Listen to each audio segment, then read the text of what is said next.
يوم العروبة والعرب وسط دمي، يوم العروبة والعرب وسط دمي، أقبلت شاعر للعرب والعروبة. فوق الدلول فوق الدلول أطل وانفح، شمي شمي يمن ما هيبتني الصعوبة. فوق الدلول أطل وانفح، شمي شمي يمن ما هيبتني الصعوبة. أحب واكره بس ذي كان سمي، ذل العرب وان شفتها اقلع نيوبه، واصيح وانعت بين صبيان عمي برض الخليج وما حوتها الخصوبه. يا ربعنا يا اخواننا زاد همي، يوم يشروق العرب يعلن غروبه، يوم يشروق العرب يعلن غروبه. مساكم الله بالخير جميع، لجنه وحضور ومشاهدين. رسالتي الليله بعنوان العين. هات هات وتغزل وعجز بالغزل معنى الغزل، هات وتغزل وعجز بالغزل معنى الغزل. يا يماني هات كيفانك رؤى متعددة، هز هز جذع الحب يتساقط هنا أروع مثل، هز جذع الحب يتساقط هنا أروع مثل. داعي بالأشواق واطربها بصوت تردده، حط كف الود في صدر ابتسامات الأمل، تمتم الإعجاز واسكبني محبة في يده. المحبة بحر، المحبة بحر والشطآن من منا وصل، المحبة بحر والشطآن من منا وصل، والسفن غرقة وآمال النجاة متفندة.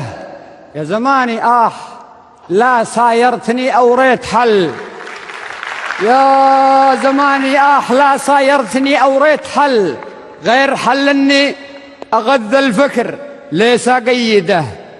اثلا جميل اليوم من معنى بثينه قد نهل، كي ينورها بمعسوله وينهي الأكسده. حير النسناس في صدره وشده بالكسل، والبنية قايمة كالعبد فيدي سيده.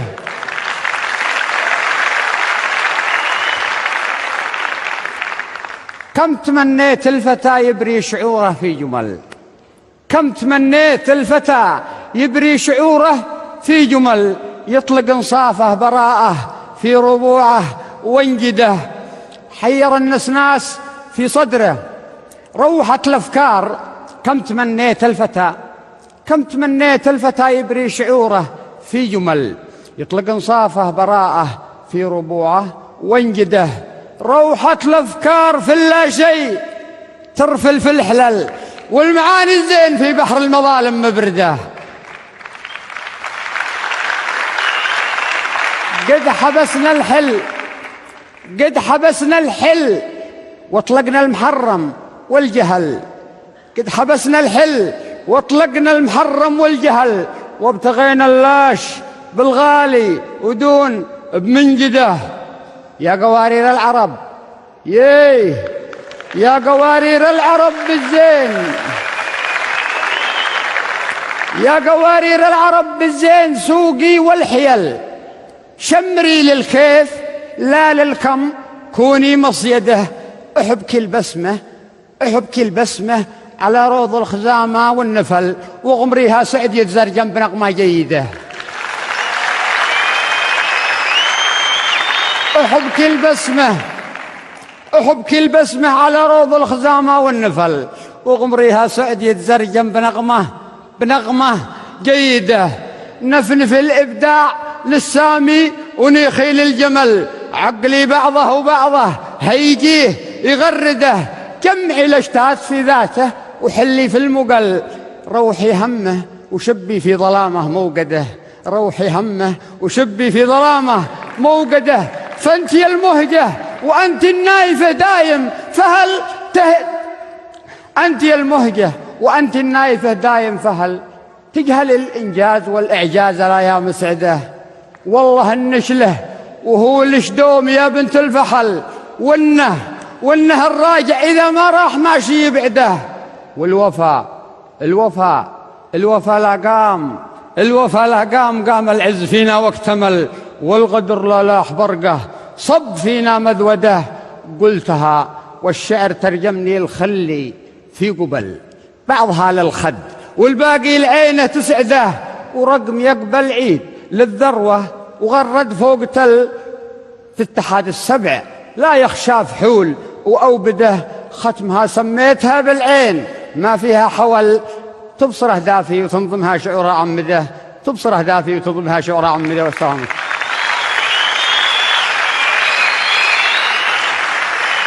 وانت سالم يا أخوي محمد. موضوع جميل وقلما يكتبون عليه الشعراء، وصلت أو تبغي توصل فيه رسائل مهمة عن العلاقة بين الرجل والأنثى، الزوج والزوجة. وأنا أقترح عليك عقب المسابقة إن شاء الله تفتح مكتب استشارات زوجية وعائلية. أنا كظني أنك بتنجح بصورة كبيرة. الرسائل اللي وجهتها فعلا مهمة وتلعب دور كبير في تقوية العلاقات الزوجية.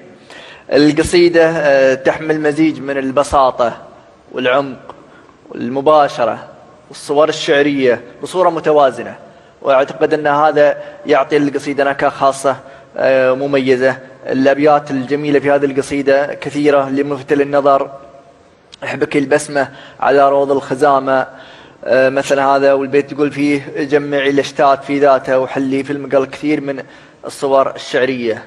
البيت اللي تقول فيه شمري الكيف لا لكم كوني مصيدة. تعتقد أن لازم المرأة تكون مصيدة للزوج؟ نعم. تنصب فخاخها يعني. أي مرأة لا تسيطر في زوجها. أنا لا.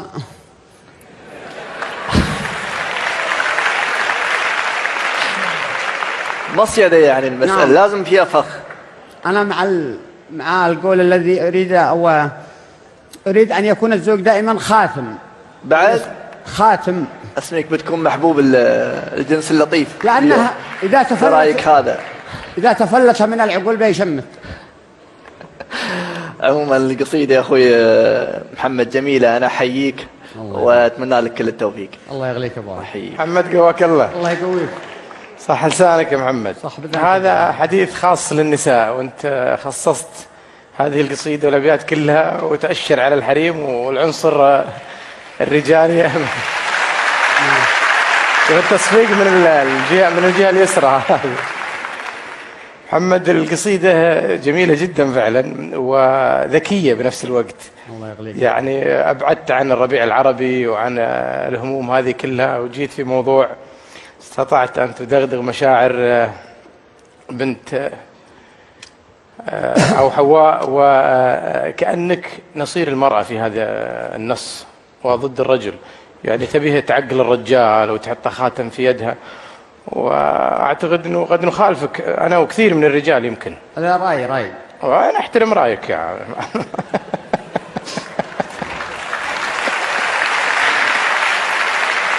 محمد، حنا عقب قصيدتك هذه الله يعيننا عليهن الحين. شو يفكنا منهن الحين؟ حق نعم. عموما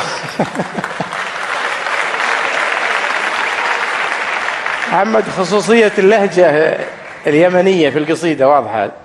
قلنا وقالوا الإخوان في المغاني عن خصوصية اللهجة، وفعلا أنا أحيي واحترم الشاعر اللي تعرف القصيدة من مفرداتها أنها من هذا البلد ومن هذه البيئة. أبيات الجمال كثيرة تمتم الإعجاز، واسكبني محبة في يده، هز جذع الحب يتساقط هنا أروع مثل. يعني قلفت أو أسست هذه القصيدة أو مزجت بين الجمال الشعري وعمق الصورة الشعرية في الكوميديا الجميلة اللي تعودناها عليك من الجولة. ومساعة قالوا في التقرير أن حمد السعيد أجاز بدون تعليق، وأنا أحييك وأثني عليك بدون تعليق. تعليقي كان بس على موضوع النسوان، الله يعيننا عليهن، لكن سامحك الله يا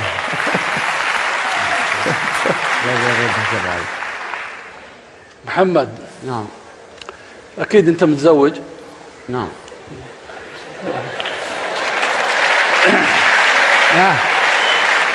تشاهدنا الآن وأرسل لها تحية من هذا المنبر. أنا قلت أنه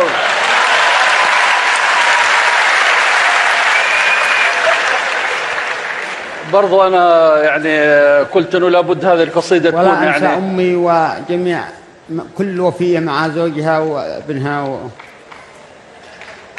على كل حال أنا قلت أن هذه القصيدة لابد أنها رسالة لتحسين العلاقات. يبدو أنك مذنب لك ذنب جيد يعني معها.